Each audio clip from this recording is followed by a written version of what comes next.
Hello everyone, my name is Daniel Henderson and today I will be presenting my Bloomberg-based financial analysis, which will analyze 10 different companies across two separate industries. For each industry, we will analyze 5 companies. The two industries that we will be analyzing today are the airline industry and the automobile manufacturer industry. The companies that we will be looking at in the airline industry are Southwest Airlines, United Airlines, Delta Airlines, Spirit Airlines, and American Airlines. In the automobile manufacturer industry, we will be looking at General Motors, Ford, Fiat Chrysler, Tesla, and Toyota. So, to get things started, we're first going to look at our first airline company, which is Southwest.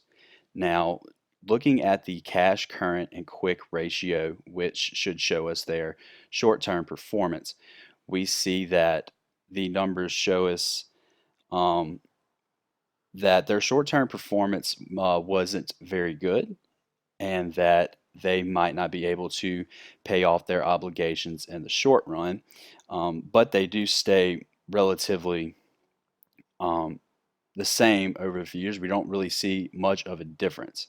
Now, not being able to pay off their obligations in the short run really might not be a bad thing compared to the other companies that we will look at. But we do see that according to their debt to equity ratio, that in the long term, they have a favorable debt to equity ratio, and they show that they do have more shareholders' equity than they do liabilities. So in the long run, they are able to pay off their obligations. And when we come down here and look at their return on assets, we also see that they do have a favorable return on their assets. So while they're not able to pay off their obligations short run, they are able to pay them off in the long run. And we do see them have an improvement here on their ROA and receive a favorable return on their assets. Now, when we go to the next company, which is United Airlines, we see that some similar numbers to the company that we saw previously. There, in terms of short-term performance, uh, we see that they are not able to pay off their short-term obligations, but when we do look at their long-term obligations, they do in fact have less favorable numbers in the long term compared to what we saw with Southwest. And this could be um, due to the fact that they have more liabilities than they actually have shareholder equity. And we see here in 2014, they actually had um, a much more liabilities than they did shareholder equity. But we do see this number fall to a more favorable number in 2015, and it kind of stays in a favorable range because we would like to see a debt to equity ratio between 1 and 2. So and that could vary depending on the industry, but uh, pretty much that is the number that we would like to see them be at. So we see that from 2015 to 2018, they did have more favorable numbers in the long term. Now, when we look at their ROA, we see that they start off on the lower end here in 2014 and did not really get a big return on their assets, but we do see that number begin to pick up in 2015 and it comes back down in 2016, and but they stay really around a favorable range. And so next we will go and look at Delta Airlines performance. Now, we see another airline company that is not able to pay off their obligations in the short run, and we're really starting to kind of see a trend here, which is maybe to expect for an airline company that may rely more on long-term payments to their obligations. And we see that in the short run, they might not be able to pay off their obligations. In the long run, they actually have more favorable numbers, and it seems that they are. Now, when we get to 2018, they do actually have more liabilities than they do shareholder equity, but that's still a favorable number. And when we look at their return on assets, we see that they, um, the first year in 2014, while they're not getting a large return on their return on assets, we see that from 2015 to 2018, they come up to a more respectable level and keep their and are pretty consistent from 2015 to 2018. Now, when we go and look at Spirit, we see that this is something different than what we've seen from the other three companies that we've already analyzed in terms of short term. We see that they actually have a cash, current, and quick ratio above 1, which means that they have more assets than they do liabilities, which is a good sign. This is a sign that they can actually pay off their bills in the short run. And when we come down and look at their long-term performance, we see that they are able to pay off their obligations there as well. So this is the first company that we have seen in this industry so far that has been able to have good short-term and long-term performance in terms of paying off their obligations. And when we come back down and look at the ROA, we see that they have some of the better numbers and are getting that we've seen again compared to the other companies, and get a good return on their assets from 2014 to 2017. But we do see them take a big dip here in 2018, and we see, while we see good performance from 2014 to 2017, we're starting to maybe see a downward trend in 2018, because we do see their debt to equity ratio go above 1. We do see their return on assets fall down to 0.03, and this could be possibly be a concern, as it could be the sign of a downward trend. Now, when we look at American Airlines, we are starting to see some negative numbers for the first time here. When we look at the short-term performance, they, again, another company that is not able to pay off their obligations in the short run, and in the long run, they also are not able to do it there as well. We do see some um, areas where they actually had negative shareholders' equity. They did not have much financial leverage. So that's what we want, is we do want some financial leverage, and having a this debt to equity ratio then does show a company that could have good financial leverage. Like Southwest here does have good financial leverage based on their debt to equity ratio. They're able to pay off their obligations in the long term. So it doesn't matter that they cannot pay off their obligations in the short term.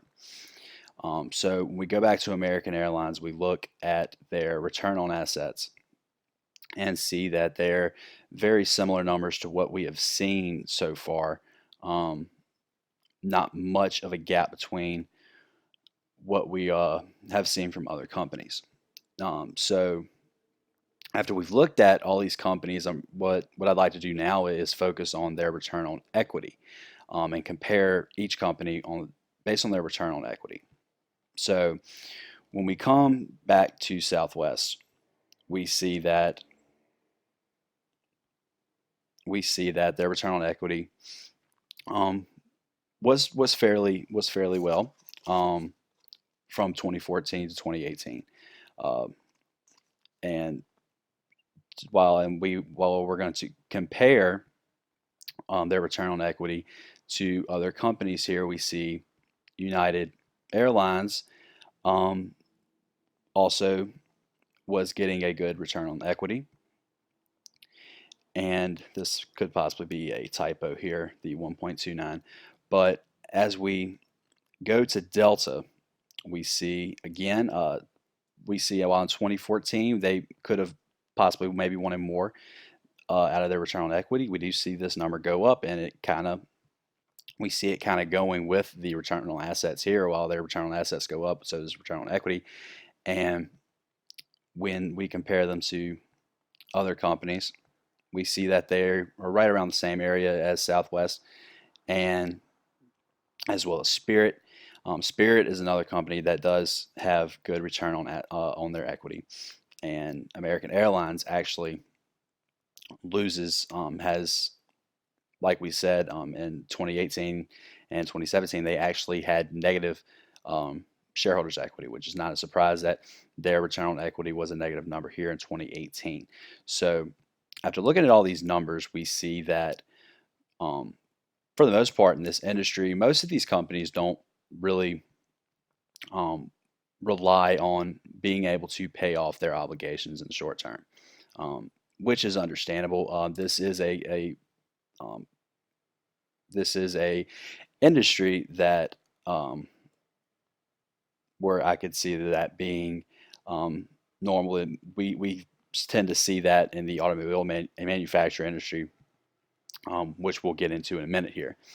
But the only company that we see was able to pay off their obligations in the short run was Spirit. Now, I think one of the reasons why we see this is because Spirit is a younger and much smaller company compared to Delta, United, Southwest. And some of these companies that have so many, that are so large in size and have so many assets and such a large inventory, that they that paying off obligations in the short run is not what they want to do.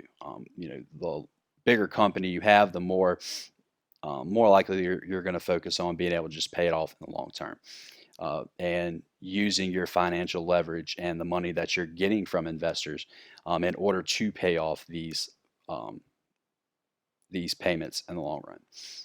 So after looking at this, I would say that Southwest would be the company that I think performed well.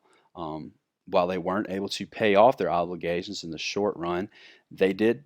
They were able to pay them off in the long run. And when we look across the other companies, they had more favorable numbers in the long run as well.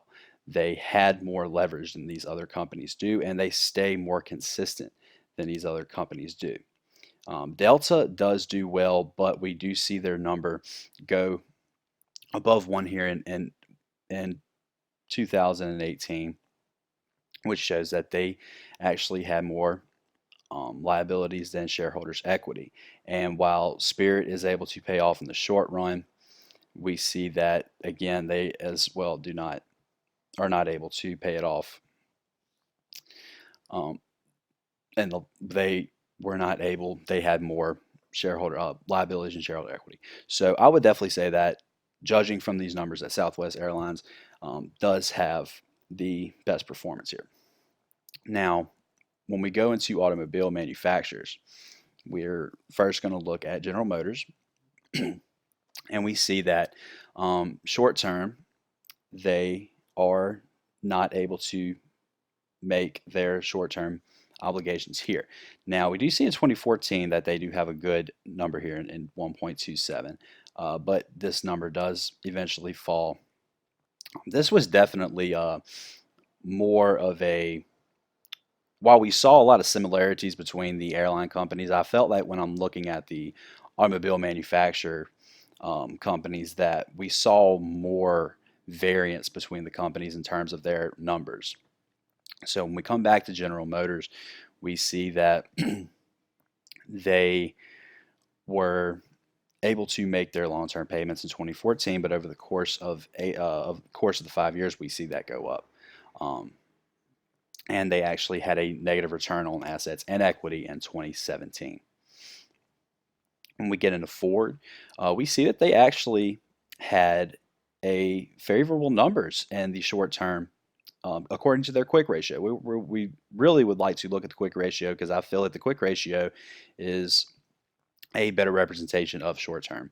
Um, and it's obvious that when we look across all these companies, that they aren't companies that rely on paying off their obligations with cash. We see that they rely on other things like inventories and money from investors. So When we come back to Ford, we see that their quick ratio is favorable as well as their current ratio between 2015 and 2018, which is a good sign. Their debt to equity ratio, though, shows that they might not be able to pay off their bills in the long run. And when we look at their return on assets, we see that they are more favorable than what we see, or more favorable recently than what we see in GM. We do not see them have a year where they actually um, have a loss in return on assets or equity. So when we go to Fiat Chrysler, we see that again, much like GM, that they um, were not focused on making their short-term obligations, but we do see from 2016 to 2018 that they were able to make their long-term obligations. So when we look at the ROA, we see that's kind of low here from 2014 to 2015, but it does stay positive. It does stay relatively the same from 2016 to 2018. And so this is where we get our a much different numbers here. We see that Tesla has a um, does have a current ratio of 1.47 in 2014, but and 1.07 in 2016, which is a good sign. But overall, over the course of from 2014 to 2018, we did say that we like to look at the quick ratio because it is a better representation. And the quick ratio suggests that they are not able to pay off their obligations in the short run. And as well as when we get up here to the long term, that they're, while we would like to be between 1 and 2, they it does show that they are between 1 and 2 here, but we would like to have they do have more liabilities than shareholders' equity, which also is not a bad thing as long as they're able to pay off, use the money from investors and to pay off their obligations. But what's concerning is that we see their return on assets and their return on equity. They had negative from 2014 to 2018. All 5 years had a negative return on their assets. So it doesn't seem like they are getting a return from what their investors are putting in, which could be concerning.